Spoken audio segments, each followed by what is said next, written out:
Dr. Yasser Arafat Payne is an associate professor in the Department of Sociology and Criminal Justice in the Department of Africana Studies at the University of Delaware. Dr. Payne completed his doctoral work at the Graduate Center City University of New York, where he was trained as a social personality psychologist. Also, Dr. Payne completed a postdoctoral fellowship funded by the National Institute of Drug Abuse, NIH-NIDA, where he worked on a reentry and intervention-based research project in New York City's largest jail, Rikers Island. Dr. Payne has organized a street ethnographic research program centered on exploring notions of resilience and resiliency with the streets of Black America using an unconventional methodological framework entitled Street Participatory Action Research, StreetPAR, the process of doing research and activism with street-identified populations. Challenging the dominant arguments in the literature, Dr. Payne asserts that all members of the streets are in fact resilient. Also, his research program focuses on Black racial identity, street identity, Black masculinity, physical violence, economic and educational opportunity, as well as gangster rap music and culture. And I want to mention that Dr. Payne has two documentaries, which are well worth seeing. The first one is called The People's Report, and the second one is called The Streets of Harlem, How Black Men in the Streets Adapt to Structural Violence. And I'm told that there's a book coming out soon, which is very exciting. It is called Murder Town USA, Homicide, Structural Violence, and Activism. Please join me in warmly welcoming this week's clinical colloquium speaker, Dr. Yasser Payne. Thank you. Thank you for that introduction. I really appreciate it. I really do. So I'm about to share my PowerPoint in 2 seconds, but I just want to say, it's always an honor. It's always a pleasure to have a discussion, to have these kinds of discussions, particularly around how to engage in research activism in an authentic way from the perspective of the community. My work is grounded in arguments of resilience. I was stunned, I was surprised when I started working my PhD in a psych program to realize that poor Black people, and specifically street identified Black men and women, boys and girls as well, we're being conceptualized or framed as not being resilient. That's like, to call them resilient is almost like blasphemous. They are anything but that, particularly given the way that we measure resilience, which helped me to really understand, how science is used to legitimize some perspectives or some groups and delegitimize others. So once learning about that argument, I was all in. I even created a theory called sites of resilience as a way to establish how poor Black communities, and in particular, Black men and women in the streets, are in fact resilient. All right, on that note, let's get started. I am going to be a bit provocative, right? But all in the name of justice, all in the name of moving the ball forward. Don't want to create any kind of dismal impression, right? With some of the things I'm going to share. From the perspective of the community, this is empowering, this level of awareness. All right, let's get started.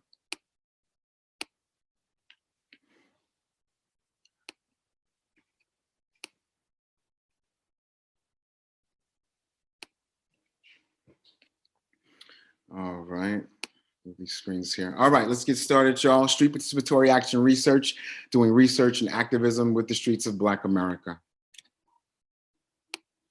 So let's just start with a quick conversation or a small discussion. Just what is PAR? What is PAR? This is a methodological framework, right? Established actually in 1946 by a very famous social psychologist by the name of Kurt Lewin. We all should know who he is. Interestingly enough, Kurt Lewin had a student by the name of Morton Deutsch, and then Morton Deutsch, who was at Columbia, had a student by the name of Michelle Fine. And then, fate would have it that Michelle Fine would actually have a student by the name of Yasser Payne. So for what it's worth, I'm fourth generation Lewin. Kurt Lewin actually coined the term action research. It's 1946, comes out in the Journal of Social Issues. Right, he was clamoring for a new way to engage communities. As you all know, psychology, for the most part, not exclusively, but for the most part, is a laboratory-based science, right? That largely does not lend itself to everyday people or everyday folk, so to speak, or does not lend itself in such a way that a non-academic can kind of grab onto. Right, for what it's worth as well, PAR, at least effectively and fundamentally, was actually done before Lewin in 1940, before he coined it in 1946. These communities have always been engaging and working with scholars, right, to, particularly around all kinds of community level approaches to, in terms of science. I would say one of the earliest works, I would argue, would be W.E. Du Bois's Philadelphia Negro, right? That is a study that to this day, I have not seen a scientist be able to replicate. I don't even know how he did it because he didn't have the technology, right? But in Black Philadelphia, I think in the 7th or 8th Ward in the late 1800s, right? He's, collecting a mammoth level of multi-method level data, right? And it's just impressive by all standards. And all of his work had discussions around the criminal justice system, right? So that criminal justice system threaded all of his work. And so, I would say he's the first person that really engaged in participatory kinds of work. Now, we draw on a very aggressive form of participatory action research, right? There are different iterations of PAR. We do a whole training around this, right? And you have some, methods. For the most part, what they really are doing are getting folk in the community to help them collect data, right? And we reject that. That's not PAR. Right. Matter of fact, NIH releases millions of dollars in grants each year to do what's called CBPR, community-based participatory research. As you probably just heard, the action was conveniently removed. Right. So action can make some folk uncomfortable, particularly in the academy and or the West in general. I would say does a very tame version of PAR, probably the most aggressive version of PAR, iteration of PAR. Don't know where our politics are, but and I don't mean to challenge anyone, but probably the most aggressive project that I'm aware of, that the literature is aware of, is what's called the Literacy Brigade, which was launched by Fidel Castro, right, and Ernesto Che Guevara. Ernesto Che Guevara is actually a medical doctor. He actually published in the literature around a lot of public health issues, and especially around asthma. He was an asthmatic, right? So keep in mind, PAR has a great way of, it's very infectious. It has a great way of really motivating community members, right, to organize around their own data, and through that analysis, right, do action and activism. You should note, although we do a lot of action and activism, well organized in Wilmington, Delaware, for you up and coming doctoral students who will be, for doctoral students, up and coming academics, right? That is not valued in the academy at all, neither, right? Now, keep that in mind. So, that is a caveat. Right. Yes, we do say things like diversity and inclusion and community engagement, right? And those are just phrases that are largely empty, right? Because if you do that, right, a university, like and most R1 institutions, they don't want to really be put in a position where they have to challenge power. So given the interest, particularly by you younger students, and by this burgeoning scholarship around community activism, the R1 institutions are put in an interesting place. It can't outright deny it or de-incentivize it, right? But it's not trying to be in a position where it's trying to, support that kind of work. So the university is actually still trying to figure out its politics. But just a caveat. PAR is when a researcher decides to include members of the population on the research team, right? Particularly our version of PAR, right? And you include them in every phase of the research project. Theory, methods, analysis, co-authorships, presentations, right? And they should be paid like a doctoral student, right? And so it's not only a research experience, but it's also an action experience, right? And action shouldn't just be done once. It should be done throughout the duration or course of a project, right? We coined the term street PAR. Right? Street PAR is just more so focuses on street identified populations, right? Keep in mind, street PAR also grapples with and entrenches itself in real discussions of race and ethnicity, right? The streets, like most other communities, are actually organized around racial ethnic groups. Race is misleading. Structural and social outcomes are better understood or more accurately understood in terms of the racial ethnic group. So for instance, right, if you look at Black people, which is a bad way to understand a group, but if you look at Black ethnic groups, right, now things are more revealing. Black Americans, we are, and I will say throughout the presentation, we are a bottom caste, right? That is our purpose, right? Bottom castness allows you and me, right, to enjoy our privilege, right? So therefore, based on that principle, we have to focus on the racial ethnic group, right? So for instance, Black Americans, depending on which analysis you look at, these racial wealth gap analysis are trailblazing right now. Brandeis University brought me up, and I'm blanking. Thomas Shapiro actually coins the term a racial wealth gap. They just was able to start doing these rigorous analysis by racial ethnic group, because Thomas Shapiro also argues that's the better way of understanding a community. When you say race, when you say Asian, when you say Black, when you say white, you actually conflate or cover over, and from our perspective, the injustices that people are experiencing. Right. So in those analysis that they're now doing, right, keep in mind, right, Black Americans are worth liquid roughly $15,000 to $2,000. That's what they got in the bank. When I go into communities, I don't even know who has that. Right. But when you go to a place like LA, at least according to Thomas Shapiro and folk, they're worth $200 liquid. But Black Nigerians, they say, I think, are worth somewhere between 160 to 170,000 liquid. Right? So for us, street par is about working with street identified populations, but as a function of a racial ethnic group. Street par also, for the most part, takes place in not only local communities, but also correctional facilities and also schools. There are 9 dimensions to the framework. I won't go through them, but check out my work when you get a chance. Keep in mind, PAR is a methodological framework, not a single method. Therefore, street PAR and/or most PAR frameworks can house most theoretical, methodological, and empirical projects. Street PAR is the way that we give back and do reentry. Keep that in mind, right? Because I'm going to arm you with the skill set that my graduate students have. That is the only way that will give you, that is the only kind of experience, that will give you a shot at change, right? As I often say in my speeches, we are taking the doctoral student model to the street corner. That is the goal or focus of street PAR. Street PAR is also responding to scientific colonialism, right? I'm an African-centered social psychologist.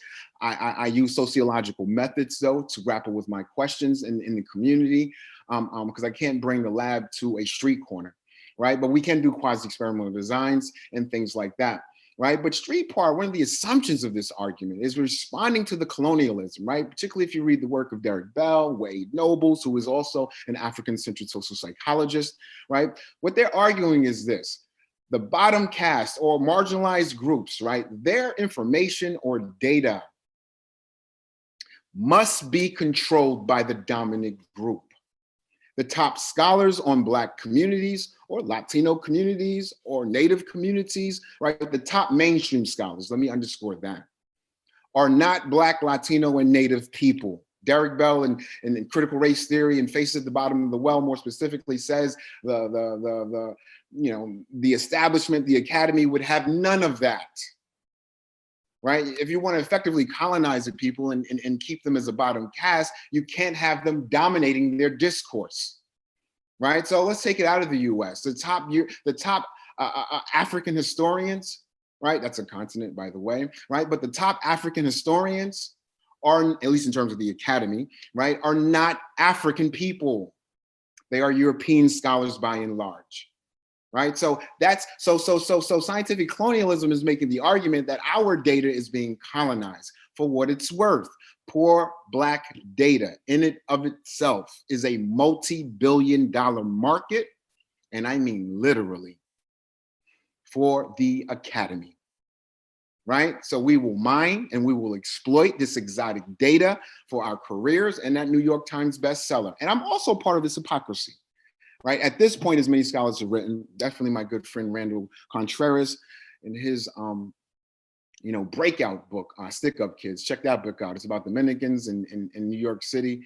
But as he says, right now, the exploitive dynamic between the university and the community is something that's hard to unhook yourself from. So anytime I'm in a community and I'm drumming it up to get ready to do street PAR, day one on training one, I say, I am here to exploit you too.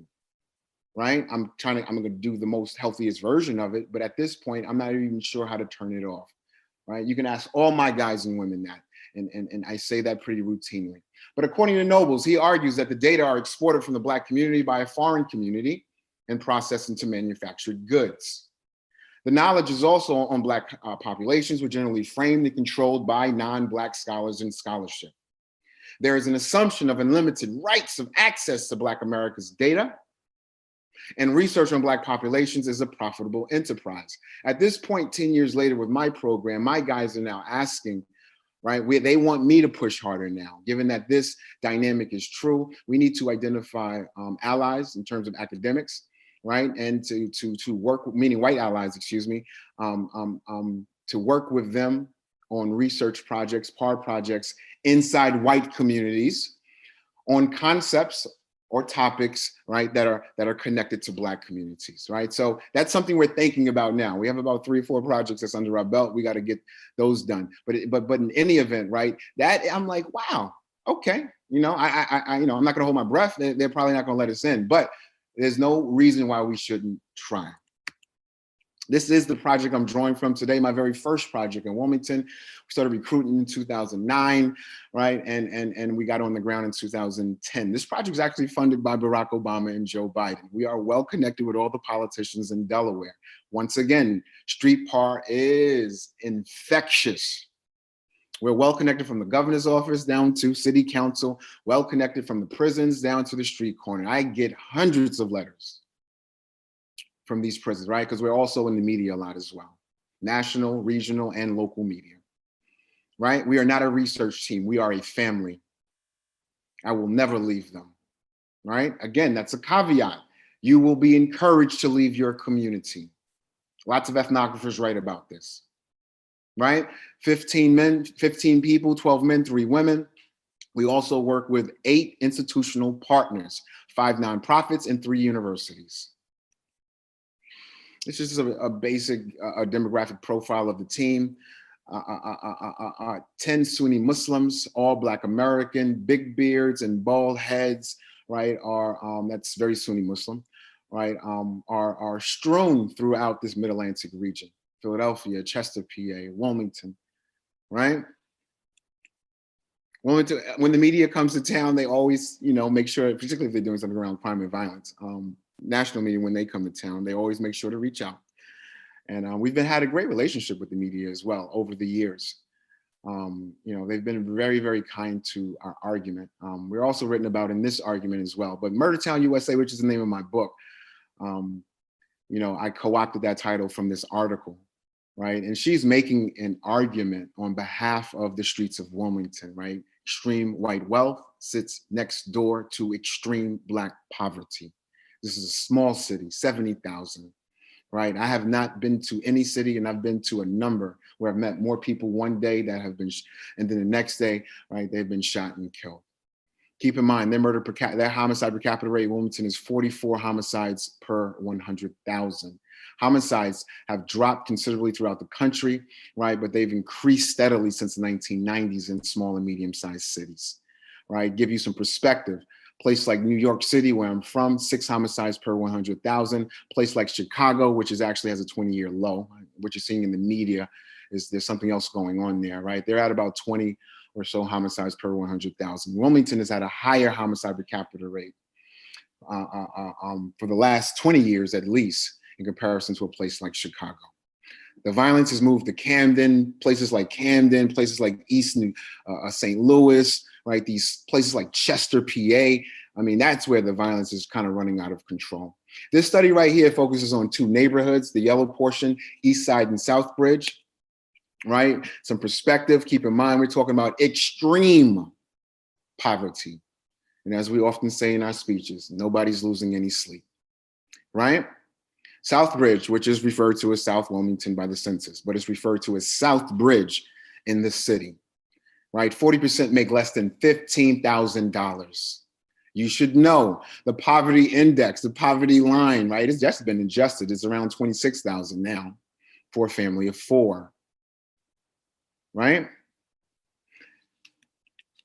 When we go to the east side, this is one of 3 tracts, but this is the biggest tract, right? Same deal, 60% make less than $15,000.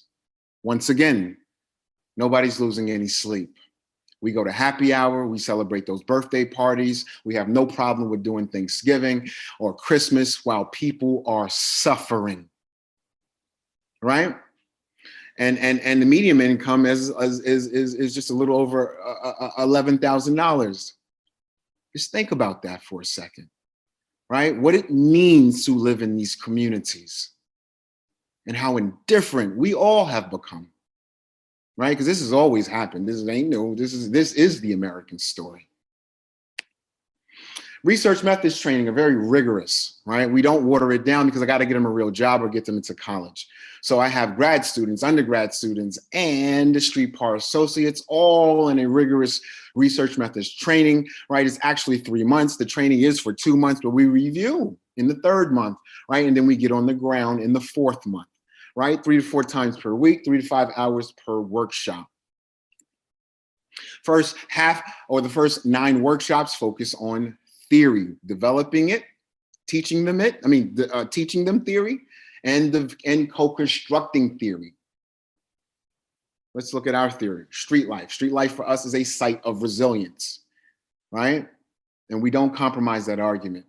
It is resilient. No, we're not arguing that it's good or bad. We're not, again, that's a bad resiliency argument. The resiliency literature has a lot of problems.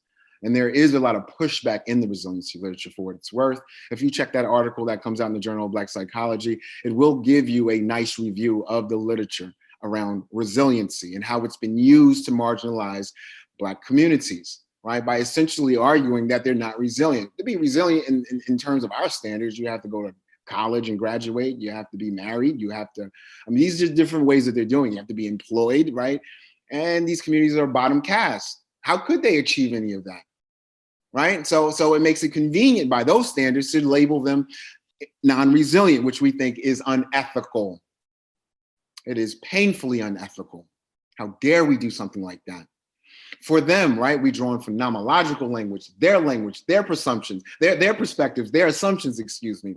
Street life or a street identity is phenomenological language used to describe an ideology or a worldview or a value system centered on personal, social, and economic survival. This identity is also intergenerational. It's very nimble and dynamic. It's a way that they organize themselves, right? Street life also is resilience. Crime is resilience. But keep in mind, right, street life offers us a more broader way of understanding it, right? Keep in mind, right, for them, street life is involvement in crime.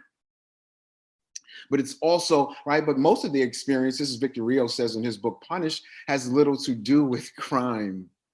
Most of the experience actually centers around bonding, connecting, right? Establishing a real relationships with one another, right? But the crime that they get involved with is often in response to their bottom casteness. This is the model that we've been testing, project in and project out. No real time to talk about it today, but just know that there is a real model that we are constantly building off of or building on. Structural violence theory is part of this theory, right? Galung, 1969, right? Making the argument. Institutions and systems are actively set up to prevent individuals, groups, and communities from meeting their basic needs so that folk like you and I can enjoy our privilege. There is no privilege without the poverty.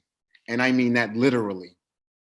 There is no privilege without people suffering in their poverty. That's why they can't stop it. Put it another way, right? And when we look at the work of Derek Bell in critical race theory, if you remove the bottom caste, then the economy would fall. That's why he argues, not me, I agree though, right? That white liberals, he says they're liberal until it's time for that family from the projects to move next door to them. He says that they're liberal until it's time for those kids from the projects to go to school with their children. But what would happen if they moved to that school or to that community? Well, the value would drop. The wealth is literally born out of the poverty. So he argues, not me, but I agree, right? So white liberals are liberal until it's, because you have to understand, if it's a choice, At the end of the day, if it's a choice between making it right or risking the Great Depression times 13, well, you know, they're going to put doing the right thing on the shelf, right? Check out that movie Avatar. James Cameron, I forget the name of the director and all of that, but I watched you know, him talking about the film, right? And he wanted to talk about this Derek Bell story, essentially. And he says, this is the American story. That's his language, I'm quoting. And he wanted to do it in a way, right? Fun, kind of cartoonish way, so that people can really understand what's going on in this country. Right? Keep in mind, a person like Robin DiAngelo, who's a critical race theorist, right? She argues, and I agree, at the end of the day, right? Keep in mind, oh man, what does it actually mean to be a good person? It is a highly relative construct. Because if you can step over the homeless person on your way to the happy hour without losing an inch, right, or feeling bad at all, right? That's what Johan Galtung calls cultural violence, massive indifference. Now, for what it's worth, it's difficult to move in the society without being indifferent to some extent. All of us too. That's including Black people too. I'm talking to them too, and I'm talking to the ones in the hood as well. Right? We have a project now that's been funded all around the country. We have street par in 5 cities, right? And my Brooklyn crew, right? The top blood of that crew stood up after we took them through this PowerPoint explained critical race theory, right? And he said, hold on, because Derek Bell argues this. He said, hold on, right? If you can see in the subtitle there, he says, are you saying that my inequality and my poverty is permanent? Now you're waking up, son. Absolutely. It is necessary. And ain't nobody coming to stop it neither. Nobody's losing any sleep behind this. Right?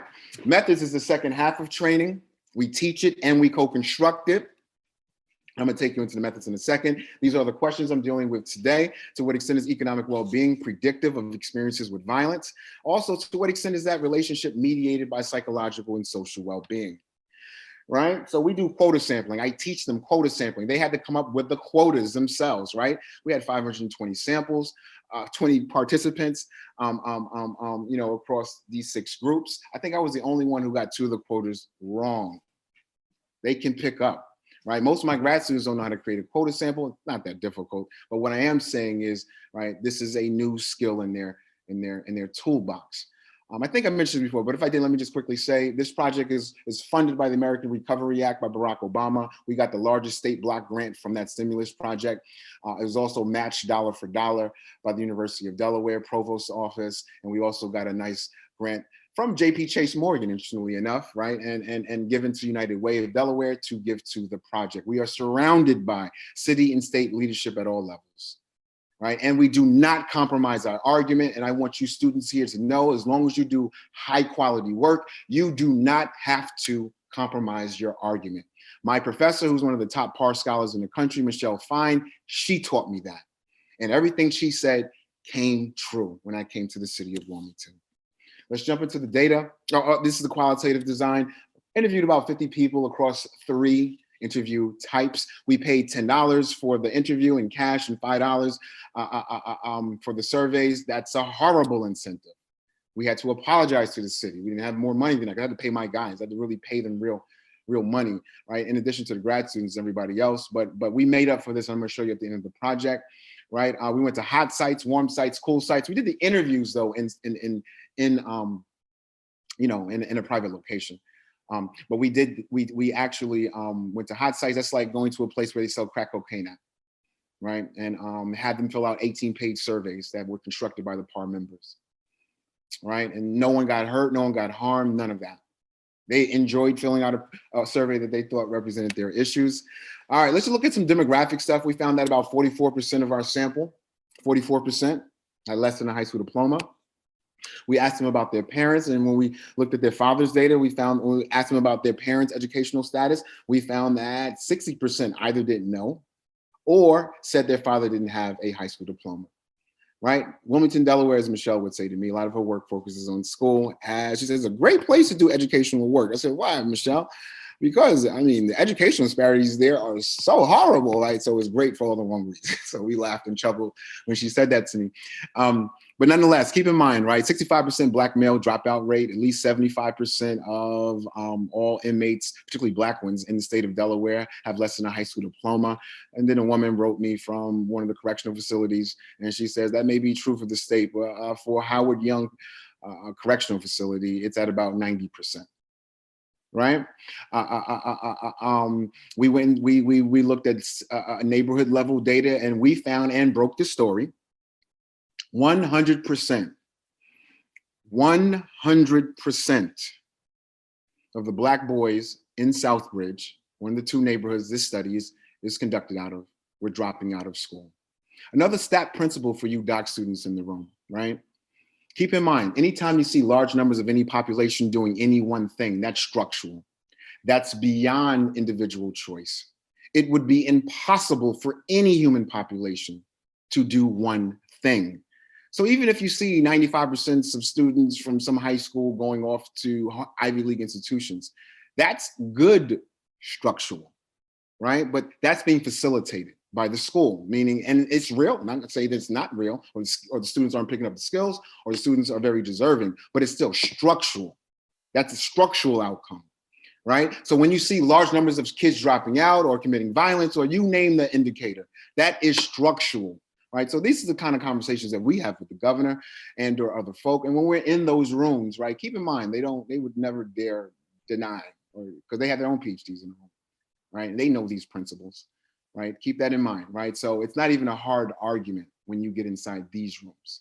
And then we also spoke with teachers, and because we know that this is true, right? Given that the 100% is being dropping out, then therefore this is something is going on here. So, right, we have great relationship with the schools, and we inquired, and they did admit behind closed doors, of course, that the teachers and administrators are facilitating dropout rates and push out rates for their own reasons. They think it's because behavioral and academic problems. They're trying to make the school safer. But you're removing 100% of the boys, though, right? It would be impossible for all these kids to be academic and behavioral problems. Right, and I also said to the governor and his people, you also have probably a lawsuit lurking around the corner. And lo and behold, a year or two, if I mentioned that, Arne Duncan, the Secretary of Education for Barack Obama, comes in town, right? And he places Wilmington, Delaware. I think he identifies it as 4 or 5, we write about this in the book, but 4 or 5 cities that were placed on a federal investigation for the excessive or extensive dropout and push out rates. Right? We found 70% of the men in the study were unemployed, right? About 62% of the women as well. Right? I think I'm the only professor, at the risk of sounding arrogant, to have a research project that was featured on the flagship newspaper, 5-day front page series. And these are some of my guys. They would walk with us in the community because they were like, y'all really doing this, huh? And we got to check this out. They created a whole photo gallery for us and everything. Let's look at some of that qualitative. Rennie Rocks. Oh man, very interesting story. I write a lot about him in the book. All right, he says growing up in his home, nothing new. Wasn't nothing new. Books holding up couches, might not have a bed frame, your mattress and your box springs on the floor. Typical poverty Wilmington situation. Keep in mind, Wilmington is one of the wealthiest cities in the world. Joe Biden lives in Wilmington, Delaware, right? But I never take nothing away from my mother. She tried everything she could to make sure that we had a hot meal every night, even if it was just breakfast food. We're going to make some French toast or something tonight. I love my mom to death. She's an inspiration for me. For us, this speaks greatly to the streets. Resilience. Right, what do we find when we looked at violence? When we looked at, I'm gonna be focused on violence today, right? What do we find? We found a bunch of stuff, right? We found that exposure to physical violence was actually their issue, right? And what we did not find was that experiences with violence, right? They had more of an issue with exposure to the violence as opposed to experiences of personal or as opposed to victimization. 55% had a friend killed with a gun. I want you to think about yourselves as we look at these questions, right? Think about a question like this. Found out about 60%, right? So I remember that 55% had a relative killed with a gun. About 60% had a friend killed with a gun, right? This is a small city. no place to get away from. So that means the retaliation, the retaliatory violence is accentuated in a place like this. Place like New York City, where I'm from, someone dies in Staten Island, well, you might not, it's not going to somehow interrupt the energy or whatever in Harlem, where I'm from. But in a place like Wilmington, one homicide is enough to rock the city to its knees. And keep in mind, the retaliation is also ratcheted up because victims and victimizers are seeing each other at the street corners and I mean, excuse me, at the convenience stores and so forth and so on. Everyone is 5 to 10 minutes car drive within one another. Right, average age of getting shot was killed was 18, standard deviation of 5, and range is between 4 to 34. Right, most people were not experiencing violence in the street. The crack cocaine dealer says most of us have never been chased by gangs or individuals. In fact, 80% said that's never happened.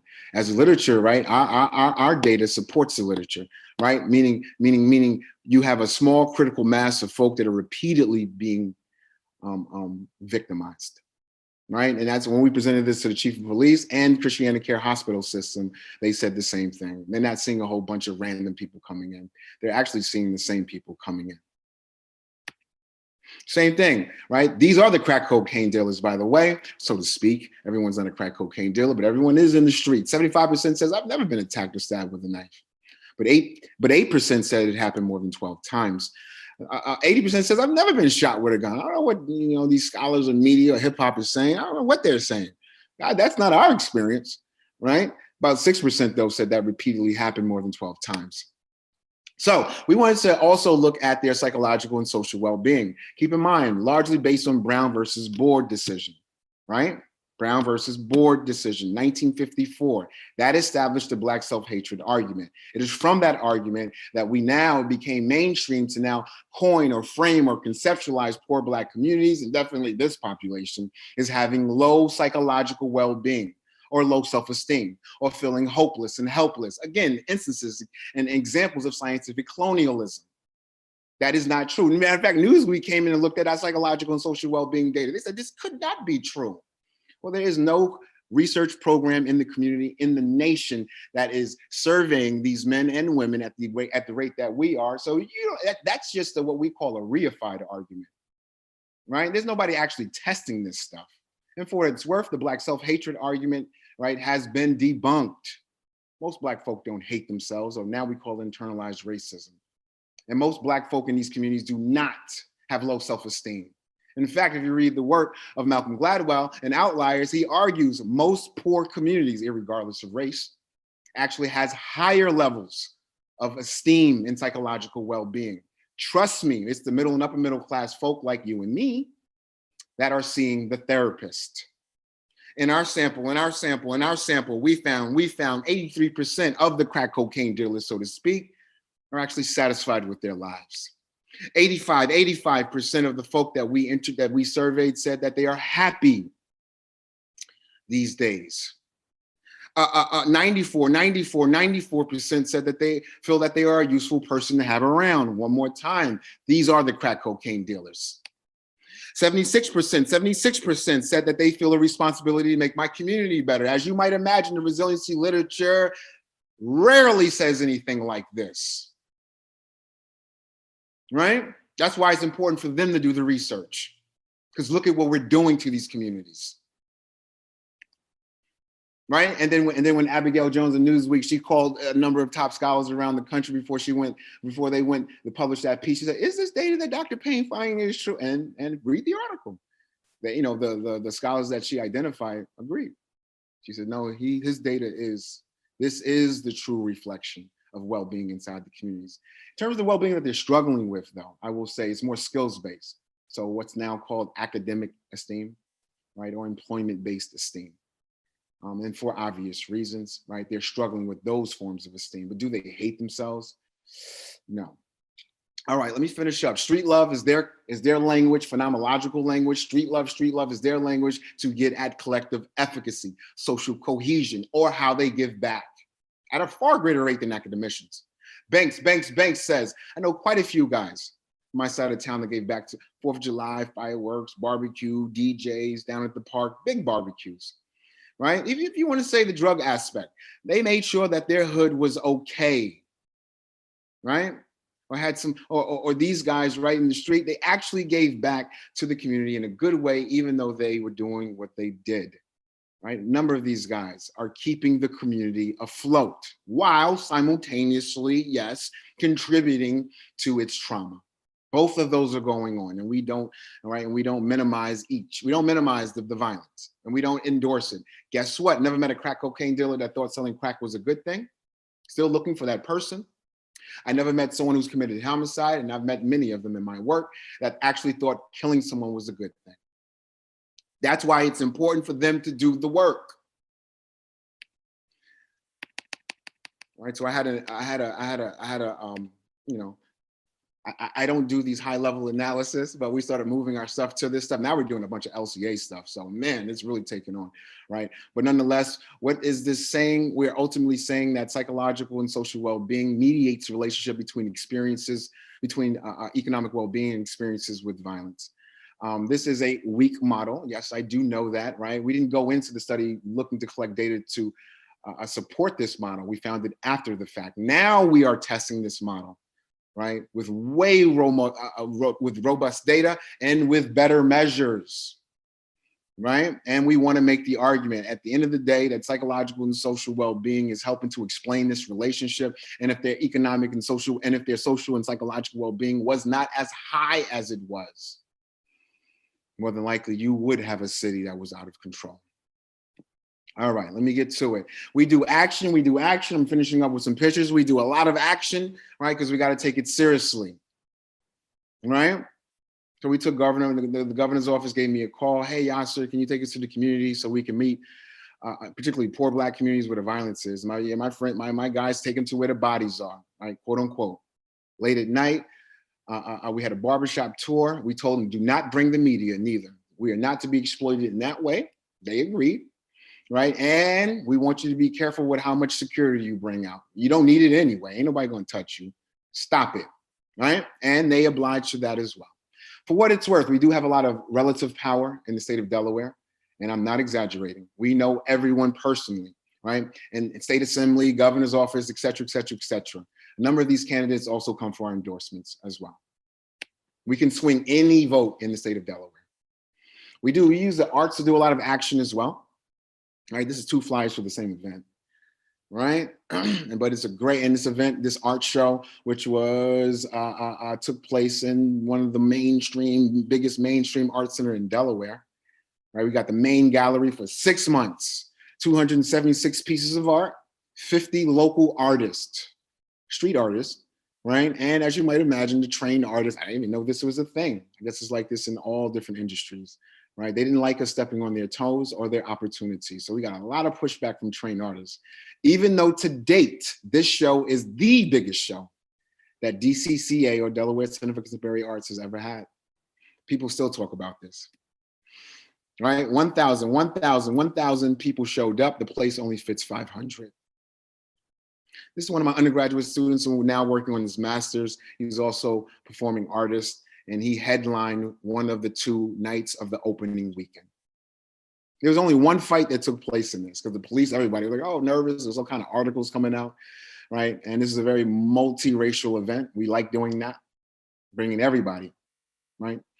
One physical fight, because they said there would be a lot of gang fights and things like that going on. Because we use the title Wilmington Trap Stars, which is, street language. And it is actually a gang in Wilmington.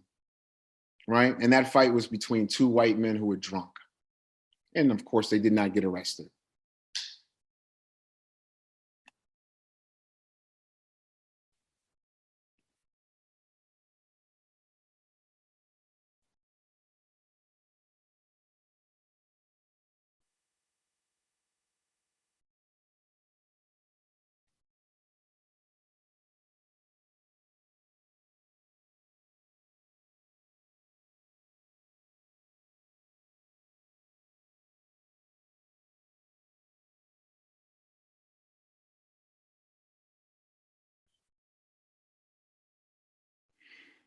Have a good relationship with the Bidens, particularly Ashley Biden and Beau Biden before he passed. is Ashley. Man, you think I'm radical? We've done a lot of speaking around the state. She gives a hell of a speech, and she doubles down on structural violence in a way that you would probably be surprised. The streets love her. She'll show up to the projects by herself. She runs one of the largest reentry centers in Delaware, right? And she'll show up to the projects by herself, tell her case managers to go home, and she'll finish it off. A lot of people don't even know who she is in some of these communities, but they do know she's a good ally and a good person. She always says, right, the fact that white folk and other folk, and black folk too now, just as scared of these neighborhoods, the professional ones, right, is just as the white folk, right? And those are the ones in the academy too, right? They're afraid of these communities too. They don't have any real relationships inside these neighborhoods, even though they may be a quote unquote expert on blackness, right? And she says, nobody's gonna touch you when you go inside these communities. If the safest person inside the hood is a white person, there's nothing that the city won't do, right? No expense that they wouldn't spare to account for that.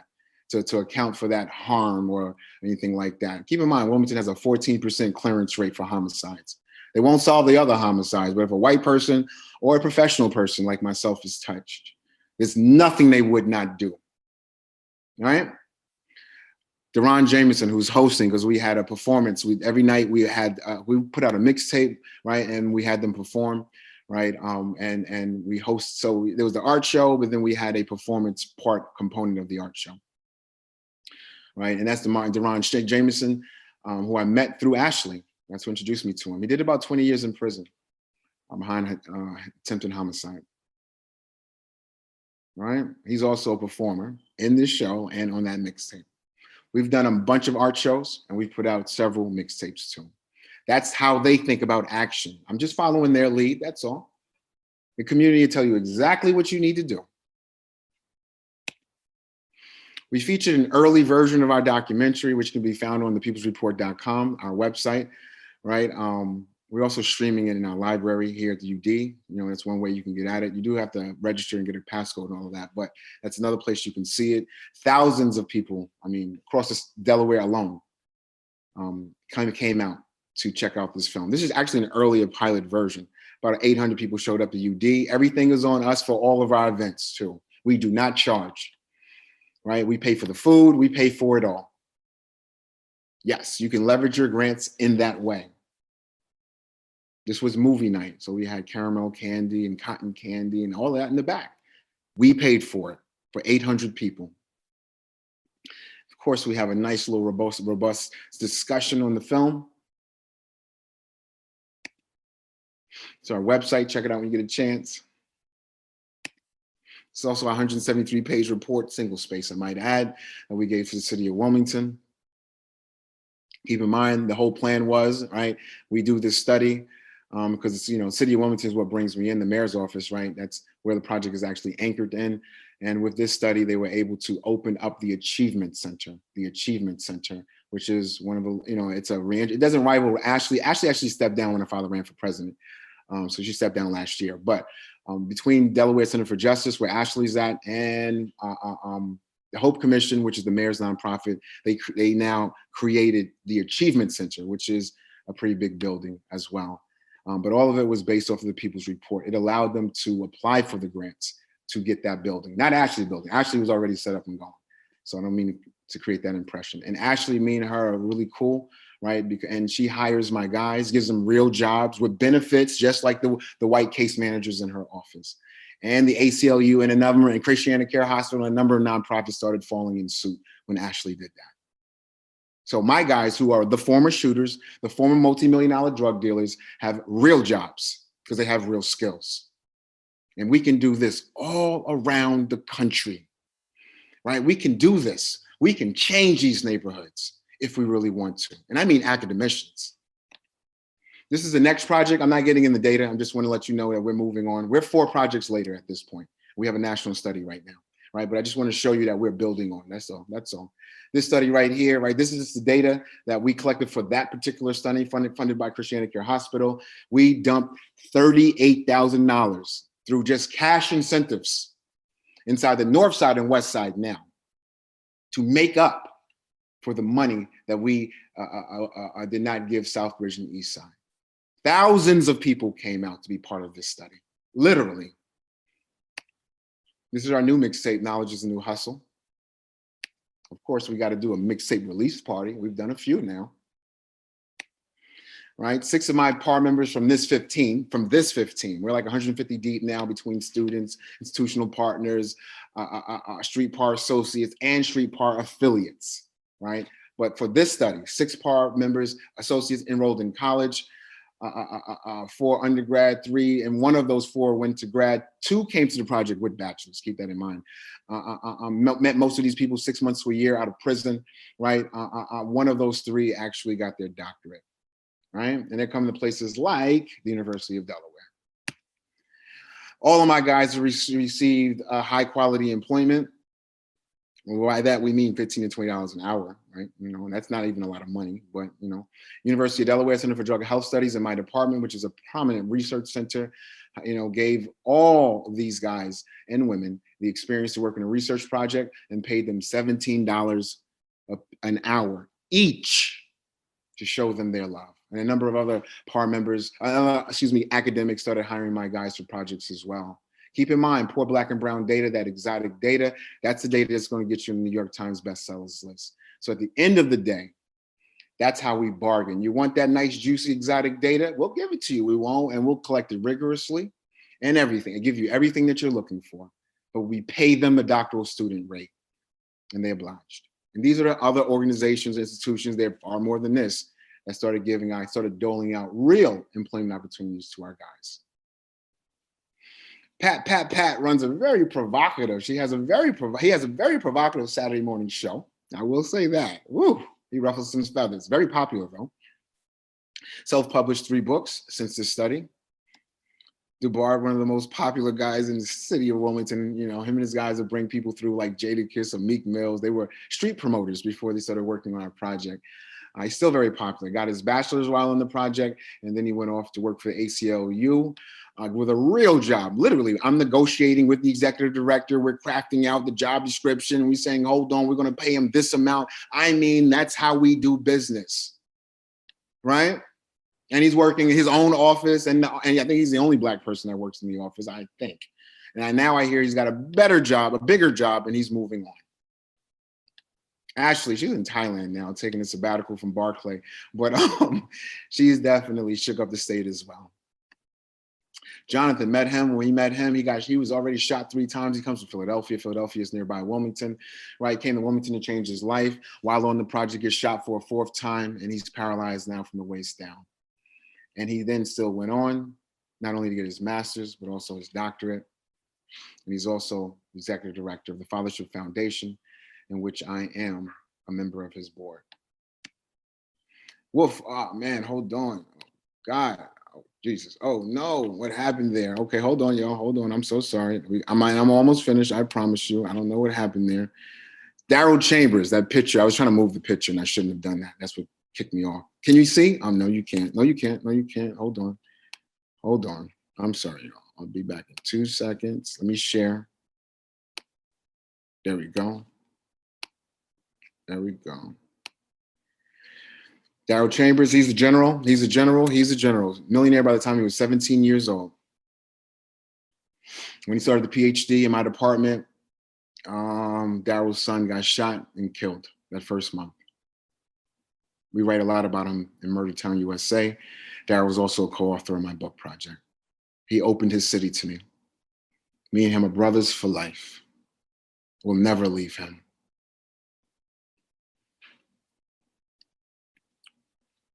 Oh yeah, Ashley gave us a big award too. Women Award is a big deal in Delaware. It's a really big deal out here. This is in Greenville, you know, where the Bidens live at. Politicians of all sorts are here. Joe Biden, everybody comes to this event. I mean, you know, because of Ashley. And she uses her platform, you know, to leverage it for poor Black communities in Wilmington and Delaware. She does that intentionally, you know, so we are internally, we don't agree with her father's policies, right? But we are entirely grateful, particularly for Ashley Biden and Bo Biden for what they've done for our program. They put their careers on the line for us. That's my father, he passed away 2 years ago. That's Mrs. Biden. That's my brother to the right. So they just called up, you know, from New York to see me. My father, before he passed away, had these pictures everywhere in his house. Corey, all right, the one in the middle, that's who she actually hired him at the Delaware Center for Justice. And that's to the right, that's Dubard, and obviously Woofy. That's Scott, my childhood friend. Yes, he grew up in a Black community. He's also a famous hip hop producer, or, I wouldn't say famous, but he's worked with a number of famous artists. And he does a lot of film work, and he does a lot of digital work for us down in Wilmington and the streets of Wilmington. Love Scott, right? He knows that ain't nobody gonna hurt you because you walk around in a poor Black community. That actually is more indicative and reflective of our racism than anything else. Scott can go to any place in Harlem at this point in time, meaning, where he's known at in the projects at 1 o'clock at night. Ain't nobody gonna do nothing to you. And this, my last slide. This is actually the University of Delaware. We're at Bethel projects, right? That's what they refer to as. And they took these pictures, University of Delaware, so for what it's worth. Cool. And they featured us, and they got a lot of attention, this particular story. All right, y'all. Thank y'all. Okay, okay, there we go. Stop sharing. Thank you. I appreciate it. Thank you. Thank you so much for that amazing presentation. I want to open it up for questions right now. A few came in on the chat. I can read those, but if anybody has a burning question, please unmute and speak up. I actually have a question, and let me just preface this by saying, I've never written a grant or anything before, so Sinisha Dale, Dr. Sinisha Dale at UM, she works with in the HIV community in suburban area of Miami, and she has a great community-based collaborator that has been working with her for years, and great stakeholders in the community. But if you're going about this for the first time, writing that grant, how early and do you have any resources or any open access resources or workshops on how to write a grant with community members and stakeholders in that community in mind? And how do you advocate for getting for the allocation of funds to them and to incorporate them into your study proposal? Yeah, so I will say this, right? Before I answer your question more directly, keep in mind, I didn't realize how much I benefited from working with Michelle Fine, right? So she is one of the top PAR scholars in the world. And she always has lots of money and resources and things like that. She takes care of her students really well. Mm-hmm. Right? So she put a lot of money in our pockets, she didn't give us anything. You had to work really hard to be around her now. But she made sure you were good in ways that I'm like, wow. I actually was so naive because I'm first generation everything. I thought all graduate students were having this experience, or anyone could do PAR, or I just didn't have a real frame of reference. And I was kind of in my bubble with Michelle. But I say it to say this, that experience as a doctoral student provided me the kind of learning, the necessary understanding, right, on how to mount a successful PAR program. Helped me in terms of identifying money, in terms of how to, keep publishing, because you got to do that too on top of all of that now. Yeah. The data is the only thing that allows you to survive.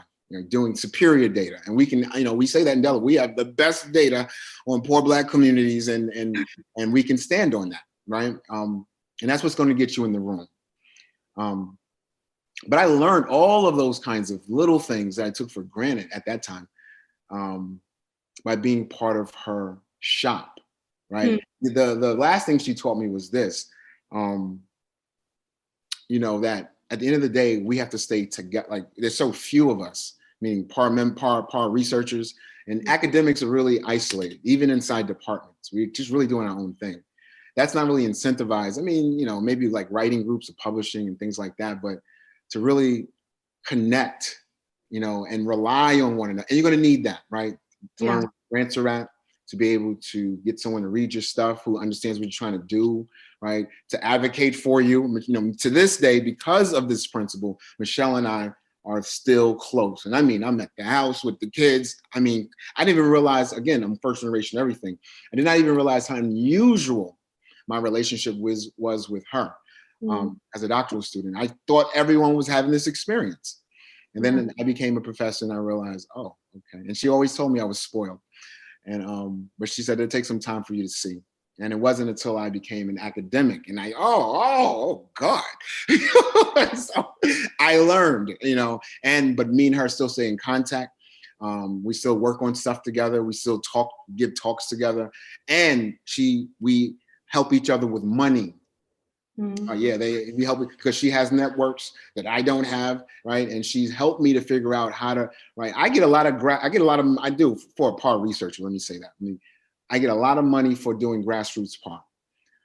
But a lot of that was because of what I learned from Michelle. So what I'm gonna say is this: you need a network first. Okay. You can get small grants, and I'd say, I'm big at this point because of my experience, right? I'm gonna say start wherever your capacity is, right?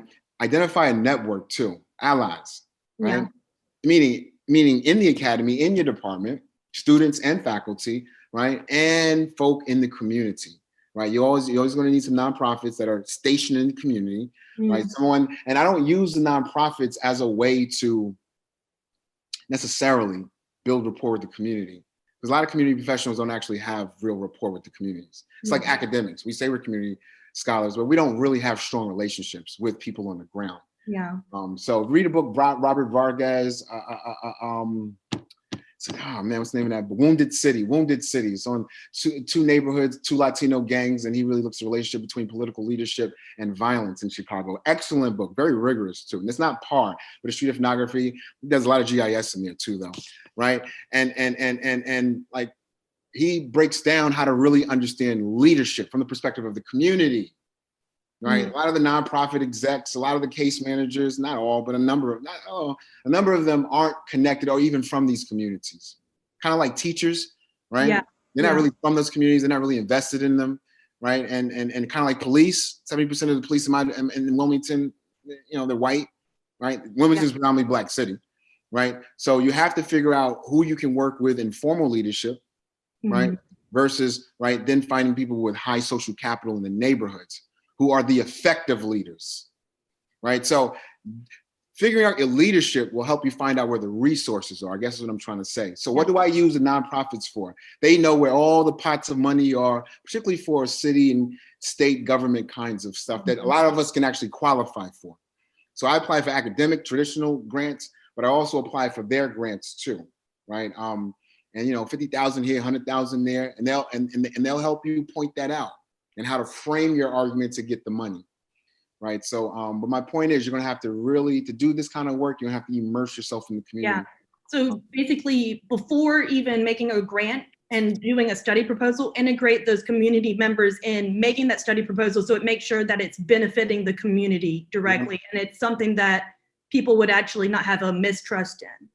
Okay. You want to work with them throughout all parts of the project, which is anti-academy. But I'm telling you, if you want it to work, Wolfie is with me. I'm working with him 8 months out before we get the grant. Introduce me to the community, having marathon conversations on the phone.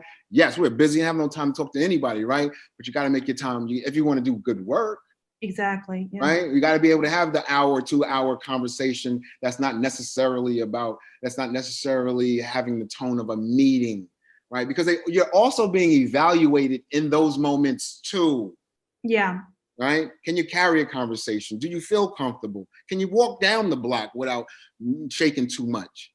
Right? And then, so Woofy for me is the person with the high social capital. Right, but I identified executive directors to help me out with where is the pots of money in the city that can help to complement the funding that we already have. Supplement the funding is what I meant to say. Thank you so much. Really awesome. Thank you for the answer to that question. I see we got 2 questions on the board. I want to try to make time for both of them before we finish here. Both of them are from people named Margaret. Margaret Sheridan had a question in the chat, so I want to give her a chance to ask it, and then Margaret McBride's on deck. Hey, hi. So I'm a white researcher. I've been studying adversity and psychopathology for a while now, and I think increasingly, in hearing the part of the beginning of your talk where you were talking about the colonial nature of our research, it's just really like it struck a chord, that description. I've been sort of like sitting with that more and more in the last few months, but also I think across my career, there's been like a little like back of my head concern about it. And I feel like it's really like rising up. And the work I do is incredibly lab-based, but I'd like to begin figuring out how to decolonize it. And I guess I'm just kind of wondering. Nice word. I'm sorry. Yeah, no, I'm trying to figure out like what the first steps are for someone like me. And one of our graduate students actually answered me, so I think that's a useful first step, which is there's like a class I can take. But so that's helpful, Emily. Thank you. But I didn't know if you had other sort of like suggestions of like kind of where to get started doing this better. Yeah. So Michelle introduced me to a very famous scholar by the name of Linda Toohey Smith. She's actually Maori from New Zealand. Then Michelle took all of her students to New Zealand to present at the University of Auckland. Right, this is the kind of experience I have with her, you know, which I'm entirely grateful for. Linda Toohey Smith is the author of a very famous book called Decolonizing Methodologies. Right, so this is actual language in the literature, right, and it's a whole. You have you have scientific colonialism, you have epistemic violence, right? I'm trying to think of the various. There's a critical race theory also writes a lot about the academy in these ways as well. Definitely look at the work of Derek Bell. My point is there's a raging literature out there that's talking about this stuff. And I'm gonna say go there first. Send me an email and I can send you some references too. Mm-hmm. You should note though, right, that is entirely disruptive. I don't know, you know, in terms of life goals and all of that. But you have to be clear about this stuff up front. That is Bell's warning, right? It's actually in the last chapter. Acceptance, his language, right? That this is what's going on. That is the purpose of the academy, to colonize the data, right? That's how you control a people, right? The idea that you would be doing, I thought that was so naive. Oh God, we're gonna go in and do some really good research and liberate these communities. Oh, I'm gonna say, wake up. Right, that is not what's going on here, and it can hurt your career if you do that. Don't mean you can't do it, right? Because we're doing it, and a number of other folk are doing it. But it's first being aware, like Derek Bell says, and then organizing yourself in the most appropriate way. Also, you have to know where you're at. Every place or space has culture. Culture, all that really means, that's values, that's informal rules, that's really ethics about what's good and bad. Most cultural values aren't actually spoken. Right, they're unspoken, but those who don't get the idea are removed by the group at some point or minimized, right? So I'm only sharing this. I'm trying to shock you into this awareness, but I'm only sharing this with you because that is the first step to moving into this work. Mm-hmm. Right? I think maybe your generation, maybe next generation or two, I don't know. But my point is that I think, you know, the younger generation, because I get so many emails from these younger doctorals, oh my goodness, and there's young faculty members that they, you know, they're referencing our work way more now. And there was a golden period on par in the 1990s, early 2000s. Then the academy came and swooped down and minimized all of that. Kind of like the pure violence models that were, you know, a place like Richmond, California is a great example. Get that New York Times op-ed on that one. But they brought in cure violence. They reduced the violence by like the homicides by 75%. What do you think the city, you know, over 3 years too, right? Similar size city as Wilmington. What do you think the city did the year after, right? They snatched the funding. That's bad for business. They did that all around the country, right? Even with Street Park, after that first study, you thought we would be raking in the dollars, right? But I had Michelle who prepared me, right? So they, you know, so we were able to skirt around that and got stronger, right? Your base, as Michelle taught me, is the community, and there will be a rabid, she says, white progressive group down there that will join you as soon as you start doing the work. Leverage that. Right, that actually helps you in the academy. Leverage the media too, right? Be able to touch real lives. That's the game changer. So their support will actually help you move the ball forward, and they'll always inform you of whether the work is empowering or not. Right, create the space where they can push back. They'll let you know exactly where you need to go. You will have a form of social desirability though at first, right? Where they'll just kind of be agreeing with you and just be happy to be around you. But when they start really acquiring the awareness, they will push back, you know, so just create the space though, so that conversation can always take place. I think that's important for PAW. Thank you for that. Margaret, you want to say your question real quick? We're a little over time if folks need to leave. I know I got to be someplace at 1:30, but I really want to hear your question. Okay. Hello, I'm Margaret. I'm in the developmental psych program. I'm a third year here.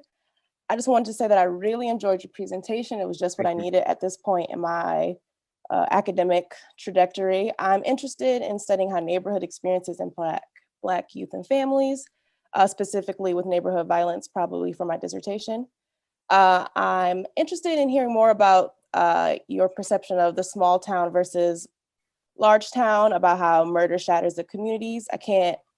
I'm from a small town, and I can't explain how often I've gotten up, looked at my phone, seen somebody died, and I don't know who died because they say in generally, I'm like, is it somebody I know? And if it's not somebody I know, everybody is in pieces about it. And a lot of resources are placed more in bigger cities versus smaller ones.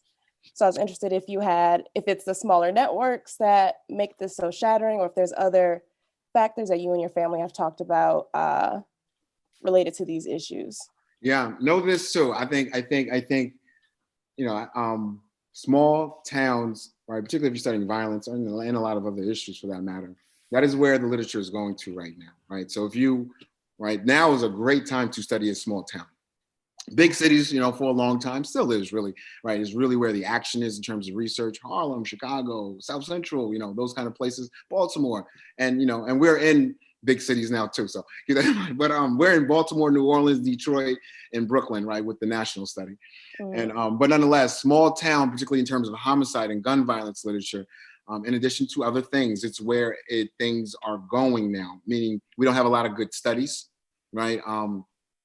And the violence, that's where it's moved to, right? And what do we say? Why are these cities more violent and unstable? They generally have less resources, right? And obviously proximity is playing a major role. Now, here's the other piece with regard to the argument, which is important for us to lift up: the psychological and the social well-being. What do I mean by that? Small cities generally are both and in a much more accentuated way, right? So these communities are reeling with structural violence, gun violence, right? But these cities are simultaneously demonstrating notions of bonding and connecting because of the closeness and the proximity, right? And it's often referred to out here as the Delaware way, right? When I came in, it took me a minute to understand what that was. It means you're just a few degrees of separation from one another, and we can rely on one another. See, out here in Wilmington, it's not that hard to have a conversation with the mayor or the governor, or to bump into the Bidens, right? So in addition to all the crazy rickety stuff that's going on, it's a great place, A, to do part, but B, to just meet people, right? And I had to slow my New York City ways down because culturally things are different here in a lot of ways, right?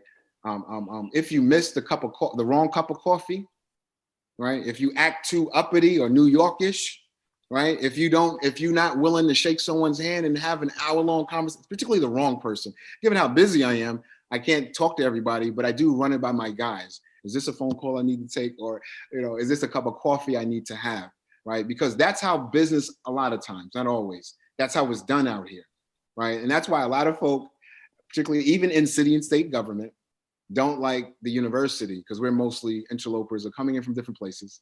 Right, we have our own kind of reality in the state of Delaware, and they don't like us because we don't understand. Keep in mind, Delaware has less than 1 million people, like the whole state. You know what I'm saying? The biggest city is 70,000, right? And we don't have, that's my dog. We don't have the patience, oftentimes because of the career, to sit and be still. But if you want to get things done in these communities, they are also evaluating you in that moment. Right.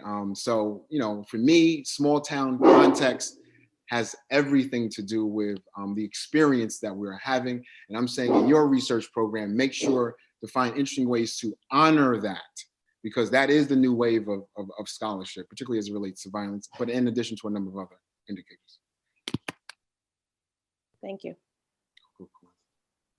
Thank y'all, man. I really appreciate it. I know I took y'all over time, but I really appreciate the opportunity. I really do. We see this as a spiritual journey. This is we're doing, for us, this is God's work. And anytime I have an audience that's willing and able to hear what we have to offer, I truly see that as a blessing. So thank you. Thank you, Dr. Payne. The honor is truly ours. Thank you for joining us today. And thank you everyone for joining us for this talk. Have a great afternoon. All right, y'all.